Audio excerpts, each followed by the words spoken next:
محمد راننده تاکسی از دیرباز شبها در خیابان‌های شهر کار می‌کرد. آن شب هم مثل همیشه با خستگی و تنهایی از این خیابان به آن خیابان می‌راند. امید داشت مسافری پیدا کند و کار روزانه‌اش را به پایان برساند.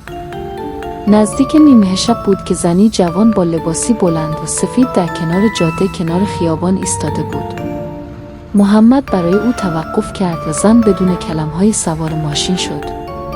محمد از زن پرسید که به کجا می رود، اما زن با صدای آرام و بیروحی فقط گفت به خانه‌ام. مسیر را به محمد گفت و در سکوت به جلو خیره شد. محمد نگاهش به آینه افتاد و حس غریبی در دلش پیچید. زن به نظر پریشان و سرد می آمد، اما محمد چیزی نگفت. در میانه راه محمد متوجه شد که هرچه جلوتر می رود هوا سنگین‌تر می شود و بوی نم عجیبی داخل ماشین پیچیده است. خواست صحبت کند و از زن بپرسد که آیا حالش خوب است یا نه، اما وقتی به آینه نگاه کرد زن ناپدید شده بود.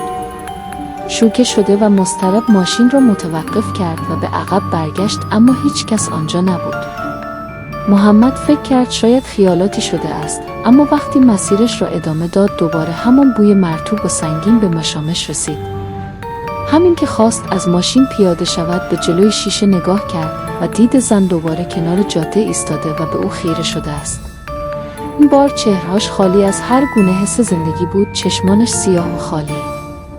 محمد وحشت زده ماشین را روشن کرد و با سرعت از آنجا دور شد، اما هنوز حس سنگین نگاه زن را روی خود احساس می‌کرد.